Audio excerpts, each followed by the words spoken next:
8 స్థితులు ఉన్నాయి. ఎన్ని? అది మనుషులు 8 రకాలుగా ఉంటారు. ఎన్ని రకాలుగా? కరెక్ట్.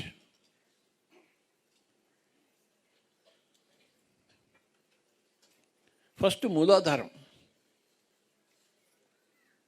మనుషులు ఎలా ఉంటారు?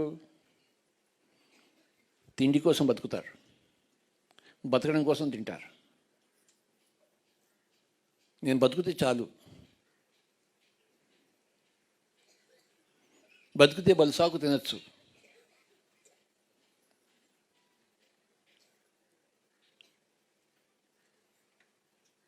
అని ఎంతసేపు బతుకు బతుకు బతుకు బతుకు బతుకు ఇలా అందరూ ఉంటారు. వాడేది ఫస్ట్ స్టేజ్, మూలాధారం స్టేజ్.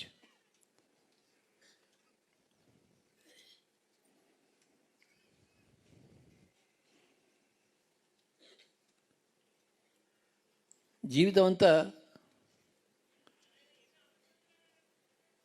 ఎందుకు బతుకుతున్నారంటే బతకడం కోసమే బతుకుతున్నారు. ఇంకో లక్ష్యం లేదు. జంతువులన్నీ దేనికోసం బతుకుతున్నాయి? బతకడం కోసం బతుకుతున్నాయి అంతే.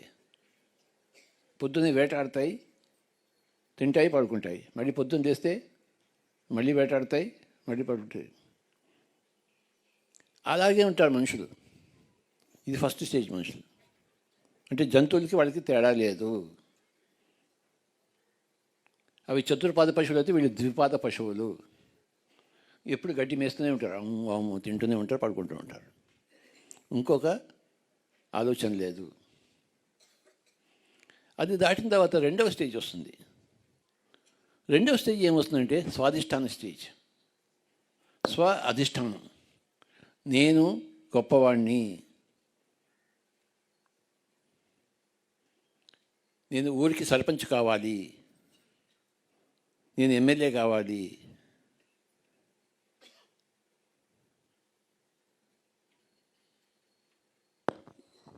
పెద్ద పనికి పెద్ద నేనే కావాలి, ఎవరిని చంపినా సరే, నేను చచ్చినా సరే. అంటే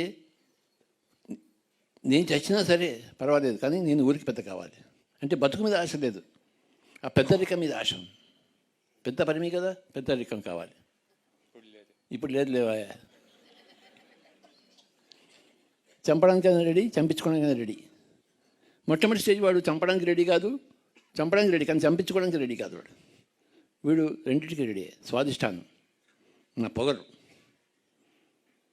నేను ఊర్లో పెద్దవాడిగా ఉండాలి. స్వ అధిష్టానము, అది రెండవ చక్రం, రెండవ స్థితి. మొట్టమొదటి మూలాధారం, నేను బతకాలి అంతే. రెండవ స్టేజ్ ఏంటంటే నేను అందరిలో పెద్దవాడిగా ఉండాలి, నేను బలవంతుడిగా ఉండాలి. కండలు పెంచుతాడు, కత్తులు జొలిపిస్తాడు. ఇక మూడో స్టేజ్ ఏంటి అంటే మణిపూరక స్టేజ్. మణిపూరకం అంటే ఏంటి? పైన మణి ఉంటుంది, లోపల డొల్ల ఉంటుంది. వీళ్ళు పండితులు. పైన భగవద్గీత చెప్తారు, లోపల ఇంట్లో పెళ్ళాం వస్తేనేమో డాక్టర్ దగ్గర తీసుకెళ్తారు. అంటే ఇంట్లో పెళ్ళకి ఏదైనా వస్తే అది డాక్టర్ పనికి, ఆ పండితే పనికిరాదు, భగవద్గీత పనికిరాదు, డాక్టరే పనికి వస్తాడు ఆపరేషన్ చేసుకోవడానికి. అంటే మణిపూరకం. మాటలు బాగున్నాయి కానీ చేతులు బాగాలేవు. మాటలు బాగున్నాయి, మణులుగా ఉన్నాయి. అక్కడికి అది ఇంప్రూవ్మెంటే, కానీ చేతుల్లో లేదు. అది మణిపూరకం. ఫస్ట్ ఏమో మూలాధారము, వాడు తిండి కోసమే బతుకుతాడు. రెండవది పేరు ప్రతిష్టల కోసం బతుకుతాడు. వాడు కొన్ని రోజులు తిండి దొరకపోయినా పర్వాలేదు, కానీ వాడి పేరు కావాలి, ప్రతిష్ట కావాలి. అది స్వ అధిష్టానం. మూడవది మణిపూరకము, పాండిత్యం కావాలి. నోటు చెప్పడానికి పాండిత్యం కావాలి. వాడికి పిహెచ్డి కావాలి, వాడికి పండితుడు అనే బిరుదు కావాలి, వాడికి కంకణం కావాలి. వాడికి రూపాయలు పట్టుకుంటే డొల్లగానే ఉంది వాడికి, ఎందుకంటే ఆత్మజ్ఞానం లేదు వాడికి. పూసుకున్నాడు, మసి పూసి మారేడుకాయ చేశాడు. అది మారేడుకాయ అవుతుంది ఏంటి? బయట నుంచి అది కనబడుతుంది అంతే మారేడుకాయలాగా. మసి పూసి మారేడుకాయ చేయడమే మణిపూరక చక్రం. అది 3వ స్థితి.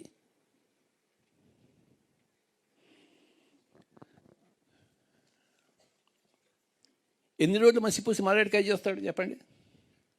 ఎవడో ఒకడు వస్తాడు కదా, ఇదంతా ఇది మసి, ఇది మారేడుకాయ కనే కాదు, నువ్వు కోతలు వస్తున్నావు, నువ్వు పాండిత్యం ఉంది కానీ అసలు సరుకు లేదు నీది అని చెప్పేసి అది బయటపడడానికి ఎన్నో రోజులు పట్టదు.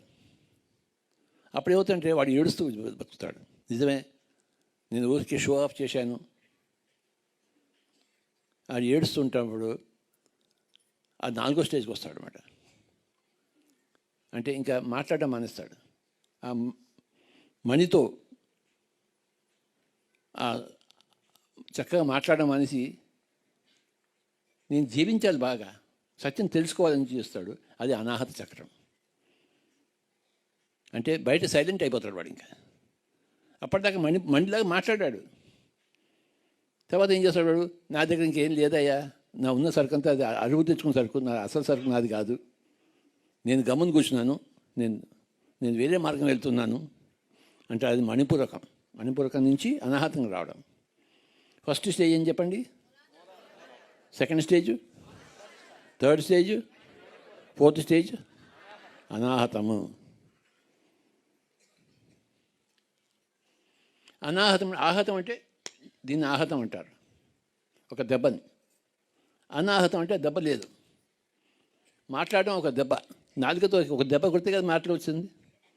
నాలుకతో ఆ దెబ్బ కొట్టకుండా మాట వస్తుంది ఏంటి? నాలుక లేకపోతే మాట వస్తుందా? మాట ఎక్కడి నుంచి వస్తుంది? నాలుకతో ఒక దెబ్బ కొడతాం లోపల, అవునా? మీరు ఏదో మాట మాట్లాడండి, మీ నాలుక దెబ్బ కొడుతుంది చూడండి. దెబ్బ కొట్టకుండా ఉంటే అది అనాహతం, అంటే సైలెన్స్. మణిపూరకంలో వాడు పండితం చెప్తూనే ఉంటాడు, లెక్చర్ దంచుతూనే ఉంటాడు. ఆ లెక్చర్ అని వేస్ట్ అని తెలుసుకుంటాడు, అనాహతంలోకి వస్తాడు, సైలెన్స్.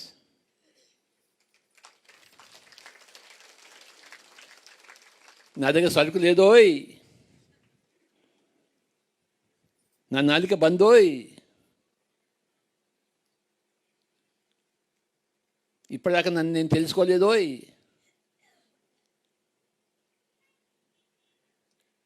పైన పటారం లోన లొటారంగా ఉన్నానోయ్, మసిపూసిన మారేడుకాయనోయ్.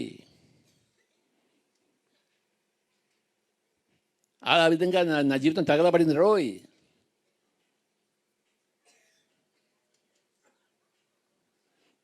నా తగలబడిన జీవితాన్ని ఎంతో గొప్పగా నేను అందుకు చూపించుకున్నాను అంతే. ఇంకెన్ని రోజులు చూపించుకుంటాను? అయిపోయింది, కథ అయిపోయింది, మణిపూరకం కథ అయిపోయింది. నేను సైలెంట్గా ఉన్నాను, ఇప్పుడు అనాహతము. నాలిక ఆడటం లేదు, ఆడదు, గమ్మున కూర్చున్నాను, అనాహతము, సైలెన్స్. నాకేమీ తెలియదని నేను తెలుసుకున్నాను, నాటకాలు వేయడం మానేశాను, అనాహతం. ఫస్ట్ స్టేజ్ ఏం చెప్పండి? అంటే ఏమిటి? మూలాధారం అంటే తిని పడుకోవడం, తిని పడుకోవడం, తిని పడుకోవడం, తిని పడుకోవడం, తిని పడుకోవడం. ఆర్కిటిక్లో అంటే ఉత్తర ధ్రువం దగ్గర కొంతమంది తెగలు ఉన్నారు. వాళ్ళకి ఆకలి వేస్తే వాళ్ళ పిల్లల్ని చంపుకుని తినేస్తారు. ఆకలి, పిల్ల గిల్ల లేదు, వాడు పుట్టిన పిల్లల్ని వాడే చంపుకుని తినేస్తాడు. అంత ఆకలి, వాడే పుట్టించాడు పిల్లల్ని. ఆకలి వేసింది, తినేశాడు. అలాంటి వాళ్ళు ఉన్నారు. అంటే జంతువులు లాంటి వాళ్ళు అంతే. రెండవ స్టేజ్ ఏంటి? స్వాధిష్టానము. నేను ఊర్లో పెద్దవాడిని కావాలి, నేను చెప్పిన మాట అందరూ వినాలి, మీరందరూ నా తొత్తులు, నా బానిసలు, చంపేస్తా, లేకపోతే బాంబేస్తా. మూడో స్టేజు, వీడు బాంబులు వేయడు కానీ మాటలు పైనంత బాగా పూస్తాడు, భగవద్గీత పద్యాలు చెప్తాడు, కానీ అసలు సరుకు లేదు.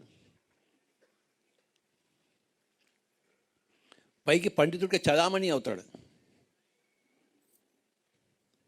భాషా పాండిత్యం కావాలి వాడికి.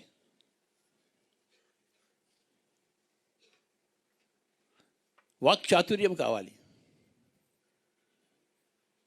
ఆత్మ సంపద అక్కర్లేదు వాడికి, వాక్ చాతుర్యం కావాలి. షహబాష్ అనిపించుకుంటాడు సభల్లో. ఇంటి దగ్గర దేనికి పనికిరాడు.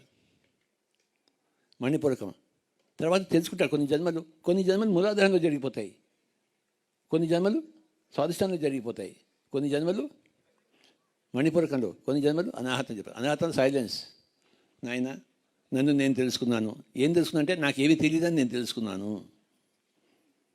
నేను ఒట్టి వెధవను, పోజులు కొట్టాను, వాక్చాతుర్యం చూపించాను, కత్తి జొలిపించాను, కండలు పెంచాను, కానీ అదే నా సరుకు ఏమీ లేదు. I am silent. నన్ను వదిలిపెట్టేసింది ఆయన.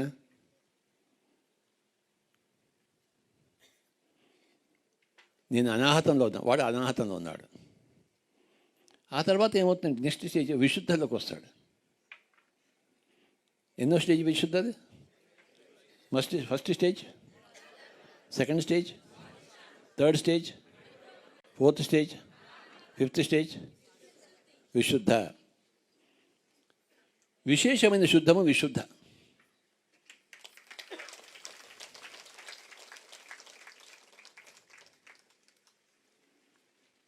విశేషమైన నూతనం వినూతనము. అంటే విశేషం. శుద్ధము విశుద్ధము, నూతనము వినూతనము. విశుద్ధం అంటే ఏంటి? లోపల కూడా శుద్ధము, బయట శుద్ధమే లేదు, లోపల కూడా శుద్ధము.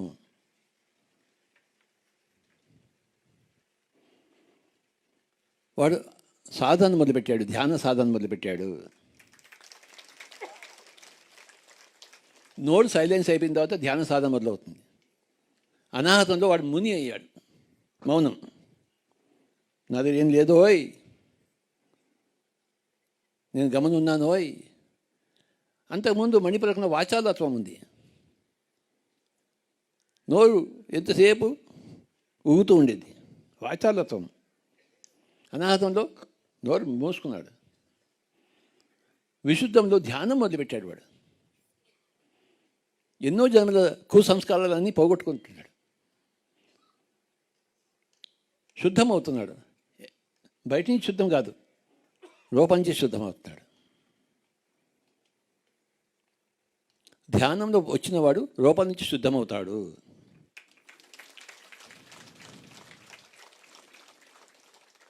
ఎన్నో మూలాధార జన్మల్లో, ఎన్నో స్వాదిష్టాన జన్మల్లో, ఎన్నో మణిపూరక జన్మల్లో ఎంతో అశుద్ధం చేసుకున్నాడు. ఆ అశుద్ధాన్ని అంతా శుద్ధం చేసుకుంటున్నాడు విశుద్ధ చక్రంలో. ధ్యానంలో శుద్ధమవుతున్నాడు, లోపల నుంచి శుద్ధమవుతున్నాడు, విశుద్ధమవుతున్నాడు, విశేషంగా శుద్ధమవుతున్నాడు. వాడు ధ్యాన సాధకుడు. అనాహతంలో ఉన్నవాడు ముని, మౌనంగా ఉన్నవాడు.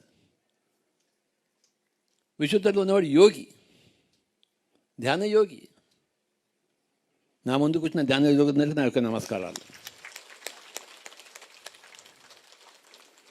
ధ్యాన యోగంలో ఏం జరుగుతోంది? విశుద్ధం అవుతున్నారు, లోపల అంతా శుద్ధం అవుతోంది. ఈ అబ్బాయి శుద్ధం అయ్యి ఇక్కడికి వచ్చాడు, లేకపోతే బాంబులు వేస్తుండేవాడు. ఈ అబ్బాయి పెద్ద కమ్యూనిస్టు, శుద్ధం అయ్యి ఇక్కడికి వచ్చాడు. ఇదే రియల్ కమ్యూనిజం అని తెలుసుకున్నాడు ఈ అబ్బాయి అప్పారావు.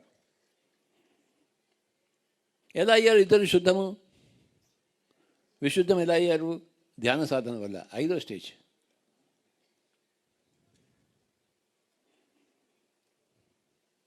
ఆరవ స్టేజ్ ఏంటి? ఆజ్ఞ. ఆజ్ఞ అంటే ఏమిటి? నువ్వు లోపల నుంచి శుద్ధం అయిపోయిన తర్వాత నీ నోటిలో మాటే ఆజ్ఞ అవుతుంది అందరికీ. ఈ అబ్బాయి చెప్పాడు, అర్చకుడు కావాలన్నది ఎవడో తీసుకొస్తాడు, నేను నన్ను ఇక్కడ తీసుకొస్తాను అంతే, నేను ఒక వాహనంగానే ఉన్నాను. కానీ ఈ అబ్బాయి చెప్పడం వల్ల అవన్నీ జరిగిపోతాయి అక్కడ. సత్యం, అది సత్యం. నాకు తెలియకుండా మన రాజుగారు అరటికల్లా అట్టాగురు పట్టుకొచ్చావయ్యా అన్నారు. ఇదేంటంటే నాకు కూడా చెప్పలేదు, నేను అందరికీ చెప్పేసానండి అన్నారు.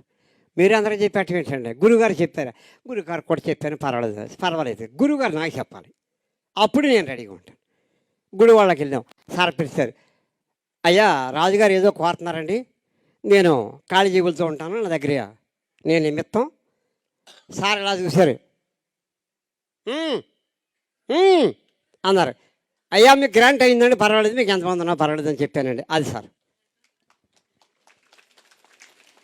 లోపలి విశుద్ధమైతే మన మాట ఆజ్ఞ అయిపోతుంది అందరికీ. అది ఆజ్ఞా చక్రము.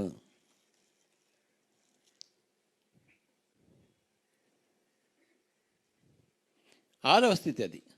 మొత్తం ఎన్ని స్థితులు ఉన్నాయి? 8 స్థితులు. ఓకే, ఫస్ట్ స్థితి చెప్పండి. రెండవ స్థితి, మూడవ స్థితి, నాలుగవ స్థితి, ఐదవ స్థితి, ఆరవ స్థితి. మాటే మంత్రం అవుతుంది. మీరు ఏమన్నా అనుకోండి, నాకు గొప్ప ఏమి కాదు.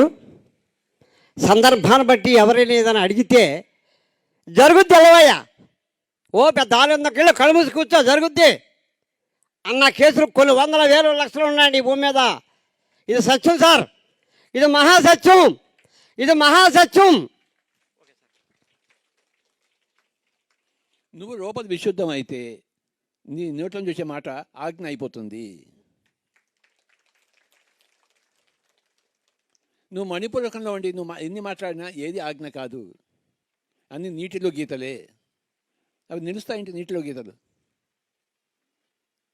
నువ్వు లోపల విశుద్ధమైన తర్వాత ఏ మాట మాట్లాడినా అది ఆజ్ఞ అయిపోతుంది. First point.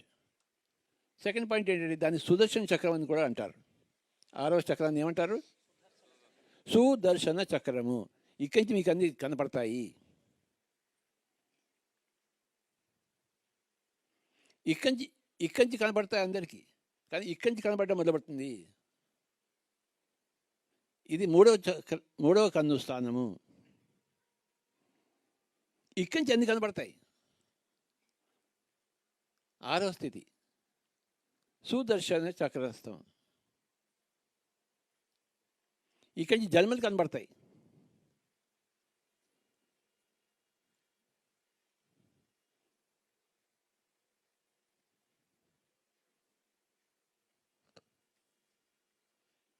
ఇది ఆజ్ఞా చక్రము, సుదర్శన చక్రము, గురు చక్రం.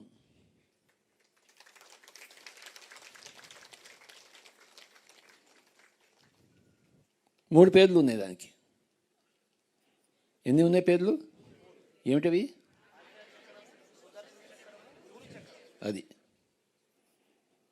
అది ఎన్నవ స్థితి? అది 6వ స్థితి. ఇక 7వ స్థితి ఏంటి? సహస్రారము.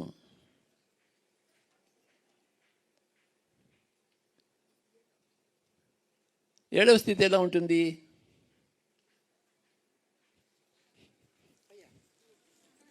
అందరు కాళ్ళు పిసుకుతుంటాడు.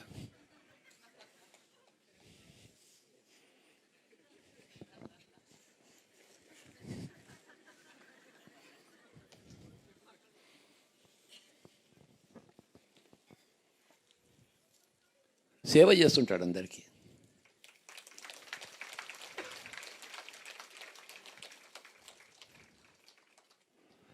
రాజుగారు, జగపతి రాజు గారు, ఆయనకి ఏం పట్టింది ఇవన్నీ చేయడం కోసం? ఇక్కడ ఏమైనా పట్టిందా?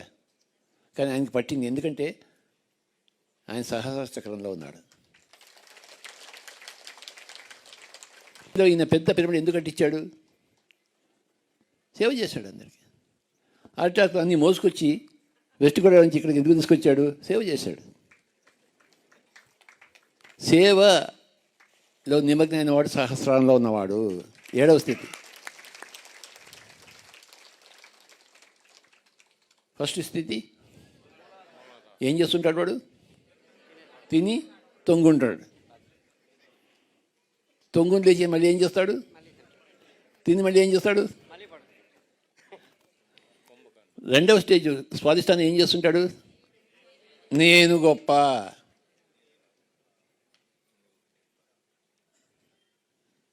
అని నానా కార్యాలన్నీ చేస్తుంటాడు వాడు. మూడో స్టేజ్ ఏంటి? చక్కటి మాటలు ఉంటాయి, మాటలు మాట్లాడడం నేర్చుకున్నాడు, శ్లోకాలు వలించడం నేర్చుకున్నాడు.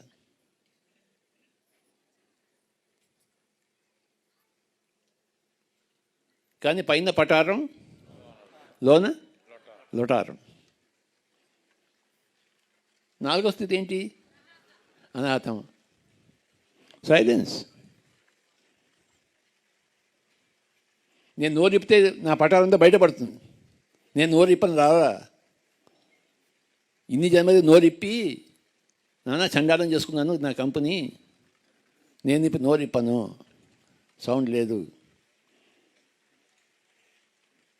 అక్కడెక్కడో ప్రకృతి వ్యాలీ అంట, నాకు కాగితం వచ్చింది, అక్కడికి వెళ్తాను నేను. అక్కడ వెళ్ళి వాళ్ళంతా ధ్యానం చెప్తాంటే పోయి చేసుకుంటాను అని నిశ్చయించుకోని చెప్పేసి వాడికి కాగితం దొరుకుతుంది. వాడికి ఆ కాగితం పుచ్చుకుని ప్రకృతి వ్యాధికి వచ్చి ధ్యానం చేయడం కోసం వచ్చిన వాడు విశుద్ధంలో ఉన్నవాడు. ఆ కాగితం దొరికించుకున్నవాడు అనాహతంలో ఉన్నవాడు. మణిపురకంలో ఉన్నవాడికి కాగితం తీసి ఏదో కాగితం పడిస్తాడు. ఎందుకు? వాడే పండితుడు కదా, వాడికి ఆ కాగితం మీద వాల్యూ ఏం తెలుస్తున్నాడు. ఐదవ స్థితి విశుద్ధ స్థితి. రూపం నుంచి శుద్ధమవుతున్నాడు. అంతరంగము ఎన్నో జన్మలన్నీ కడుక్కుంటున్నాడు.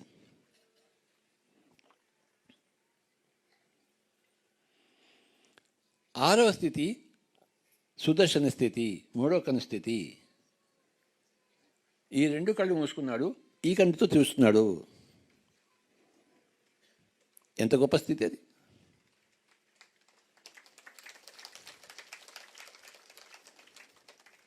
మనం ఇక్కడే ఎందుకు బొట్టు పెట్టుకుంటాము? పూర్వపు రోజుల్లో ఇక మూడో కన్ను ఉన్నవాడు అందరికీ చెప్పడం కోసం వాడు బొట్టు పెట్టుకునేవాడు.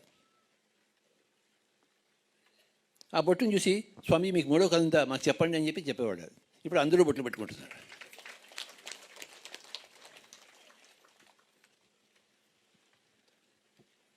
బొట్టు అలంకారం అయిపోయింది, అర్థం పోయింది బొట్టుకి, షో ఆఫ్ అయిపోయింది బొట్టు. అది షో ఆఫ్ కాదు.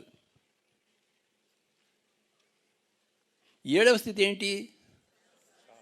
సహస్రారము, సేవ. పిప్పటి గారు సంగీత సేవ చేస్తూనే ఉంటారు ఆయన.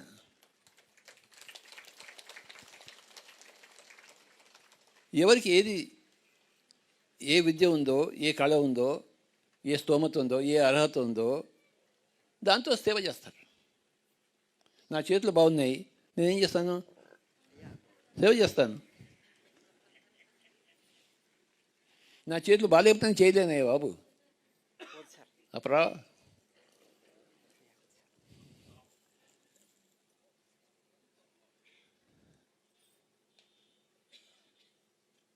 పిప్పటి గారి దగ్గర బాగా సంగీతం ఉంది, ఆయన సంగీత సేవ చేస్తాడు.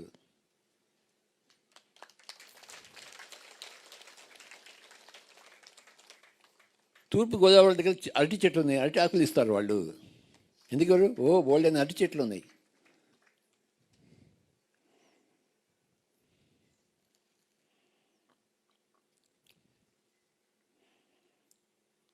సేవలో నిమగ్నం అవుతారు.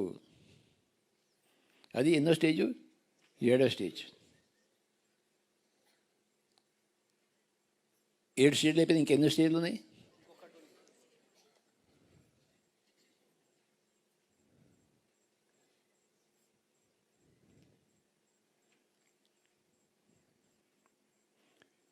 ఎంతో స్టేజ్ ఎలా ఉంటుందంటే, చెప్పండి నాతో పాటు, ఏదైనా కానీ వస్తే రాని, ఉంటే ఉండని, పోతే పోని.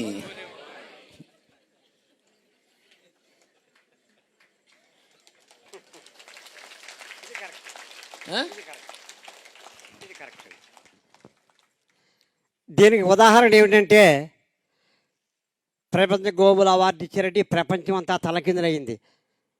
మన సార్ అన్నారు ఉంటే ఉండనే పోతే పోనే. మనమైతే ఇప్పుడు కొండెక్కి పిండి కొట్టేద్దు, నాకేదో వచ్చింది నాకేదో వచ్చిందని. మనకేదో వచ్చినా సరే ఉంటే ఉండనే పోతే పోనే. రాజుగారు 5 రకాలు వేస్తున్నారు, ఏత్తే వేయని మానేత్తే మానేని. ఉప్మా పెడతారు, పెడితే పెట్టినే మానేత్తే మానేని. మనం రెడీగా ఉంటాం అన్నట్టుకి. Okay sir. కనుక my dear friends, pyramid master అందరూ 8వ స్థితిలో ఉన్నవారు.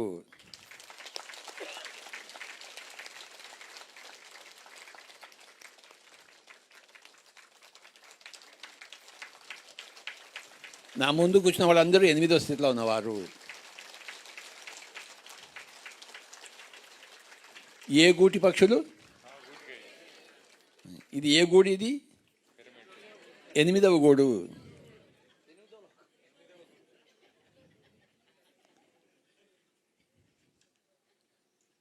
ఏదైనా కానీ ఉంటే వస్తే పోతే ఊడితే.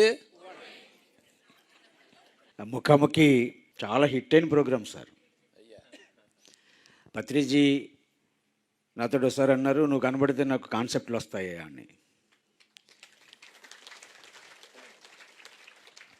మొన్న ఈ మధ్యన తమను కలిసినప్పుడు సదానంద యోగ్ గారు, మా గురువు గారు చెప్పారు, 99% గత జన్మల సంస్కారం మీద ఆధారపడి ఉంటుంది, ఓన్లీ 1% అన్నారు. మరి 1% కోసం ఈ తిప్పలన్నీ అది ఎలా? ఎవరు నిన్ను పడమన్నాడు తిప్పలని? ఎవరిని అలా ఉండకుండా ప్రతి వ్యక్తి ధ్యానం చేయాలి, పుస్తకాలు చదవాలి, ఇంకా ఏదో అవ్వాలి అని అనుకోవడం వల్ల ఈ సంస్కారాలు దహనం అవుతాయా? నాకు అది అర్థం కాలేదు. నీ క్వశ్చన్ నాకు అర్థం కావట్లేదు. అంటే ఏ క్వశ్చన్ పోతున్నావు నువ్వు? గత జన్మల నుంచి ఉన్న సంస్కారాలను బట్టే ఈ జన్మలో అంతే కదా. మరి ఏదైనా గతం నుంచే వస్తుంది. వర్తమానం వచ్చేది భవిష్యత్తు కోసం. 99% గత జన్మ నుంచి వస్తుంది, 1% ఇప్పుడు యాడ్ చేస్తాం కాస్త. క్వశ్చన్ నాకు అర్థం కాలేదు. అదే అర్థమైంది సార్. ఏంటి అర్థమైంది? నేను తప్పుగా అర్థం చేసుకున్నాను మీరు చెప్పిన దాన్ని. నేను అర్థమైంది. నేను ఏమనుకున్నానంటే ఈ జన్మలో నాలో ఉన్న మలినాలన్నీ తొలగించుకునే అవకాశం ఉందా, లేకపోతే గత జన్మ సంస్కారాన్ని బట్టి నేను అలా ఉండిపోతానా అనేది ఆ టైప్లో అర్థం చేసుకున్నాను. ఎవరైనా కానీ మంచి చేసినా చెడు చేసినా, తనకు తాను మంచి చేసుకున్నా తనకు తాను చెడు చేసుకున్నా, పక్క వాళ్ళకి మంచి చేసినా పక్క వాళ్ళకి చెడు చేసినా, అన్నీ గత జన్మల నుంచి వచ్చిన 99%. ఈ జన్మలో ఒక 1% యాడ్ అవుతుంది, స్వ ఇచ్ఛ ద్వారా, స్వతంత్ర ద్వారా. అర్థమైంది సార్. సార్ తర్వాత మీకున్న సౌకర్యాలు మాకు కొన్ని ఉండవు, మీరు ఏది లోపల ఉంచుకోను అంటారు. ఇప్పుడు మేము ఏదైనా ఆర్గనైజ్ చేస్తున్నప్పుడు మీరు అన్నంత ఫ్రీడమ్గా ఎలా ఉంటే బాగుండు అని. ఆయన నువ్వు నాలాగా ఉండకు, నీలాగా నువ్వు ఉండు. నో కంప్లైంట్ నో జడ్జిమెంట్ అనేది చాలా కష్టమైపోతుంది సార్. నీలాగా నువ్వు ఉండబోయి, నీలాగా ఉండడానికి నీకేం కష్టం?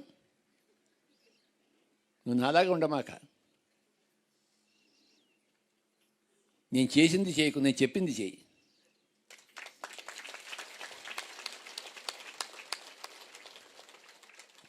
నాకు తగినది నేను చేస్తాను, నీకు తగినది నీకు చెప్తాను.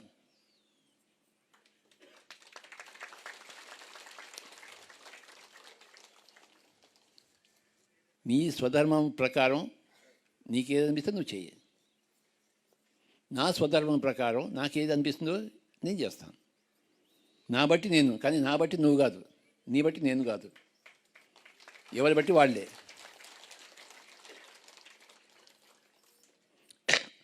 పులిని చూసి నక్క వాత పెట్టుకుంటే ఏం లాభం? పులి అవుతుందా అది? పులిని చూసిన నక్క సలాం కొట్టి వెళ్ళిపోతుంది అంతే, వాతలో పెట్టుకోదు. నీలా నువ్వు ఉండు, నాలా నేను ఉన్నాను అంతే. నన్ను చూసి నీలా నువ్వు ఉండడం నేర్చుకోవాలి అంతే, అది నేర్చుకోవాల్సింది, నాలా ఉండడం కాదు.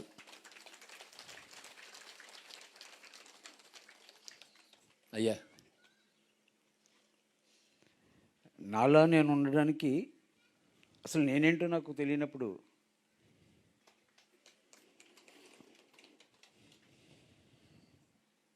నువ్వేమిటో నీకు తెలుస్తుంది ఆయన, తెలియకుండా ఎవరు లేరు. ప్రతి ఒక్కరికి తెలుసు వారేమిటో, ప్రతి ఒక్కరికి తెలుసు. నీ కడుపులో ఎంత ఆకలి ఉందో లేదో నీకు తెలుసో తెలీదా? ఆకలి ఉందా లేదా నీకు? ఫస్ట్ కపుల్ ఆకలి ఉంటే ఎంత ఆకలి ఉంది తెలుసా తెలీదా? నీకు ఎవరైనా చెప్పాలి ఏంటి? నీ మనసులో దుఃఖం ఉందా లేదా? పక్కవాడు చెప్పాలి, ఏదైనా మీటర్ ఉంటుంది ఏంటి? దుఃఖం ఉంటే ఎంత దుఃఖం ఉంది, ఎంత లేదు ఎవరైనా చెప్పాలేంటి? నీకే తెలుసు. నీ కడుపులో ఎంత ఆకలి ఉందో నీకు తెలుసు, నీ మనసులో ఎంత దుఃఖం ఉందో నీకు తెలుసు, నీ బుద్ధిలో ఎంత అజ్ఞానం ఉందో నీకు తెలుసు. తెలియకుండా ఎలా ఉంటుంది? నేను సంగీతం నేర్చుకున్నాను, కానీ నా సంగీతం ఎంత వచ్చో లేదో నాకు తెలుసు కదా. అది పిప్పటి మంచి స్వరాలు వేసినప్పుడు నేను గమ్మున కూర్చుంటాను, ఎందుకంటే నాకు స్వరాలు రావడం చేత కాదు. ఆ పిప్పటి వేస్తుంటే హాయిగా ఆనందిస్తుంటాను. సంజయ్ కింగ్ వేస్తుంటే, ఎందుకంటే నాకు ఏది రాదో నాకు తెలుసు. నాకు రాగం వేస్తుంటే నేను రాగం వాయిచ్చేస్తాను. నాకు రాగం తెలుసు, తాళం ఆ డిపార్ట్మెంట్ నేను లేదు, నాకు తెలుసు. నా సంగతి నాకు తెలుసు. నేను గమని కూర్చుంటాను. నా సంగతి నాకు తెలియదా? మీ సంగతి నీకు తెలియదా? అందరికీ అందరి సంగతి తెలుసు.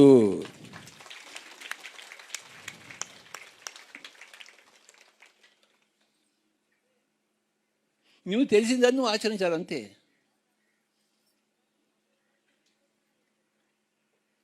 నాకు ఇంకా ఎంత సంగీతం వచ్చో నాకు తెలుసా తెలీదా అయ్యా పిప్పళ్ళ?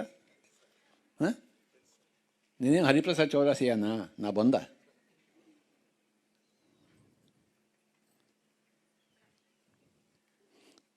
నా అర్హత ఉన్నప్పుడు నేను వాయిస్తాను, అర్హత లేనప్పుడు గమని కూర్చుంటాను, ఫ్లూట్ కింద పెట్టి కూర్చుంటాను.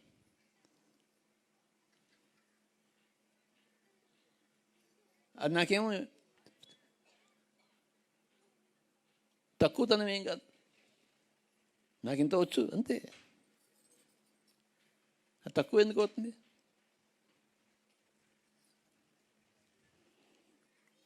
ప్రతి మనిషికి తెలుసు.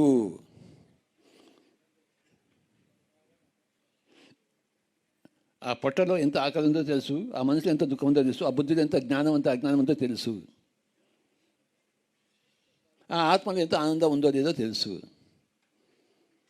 అన్నీ ఉన్నాయి కానీ నాకు ఆత్మలో ఆనందం లేదంటాడు. వాడికి ఎలా తెలుసు? వాడికి తెలుసు.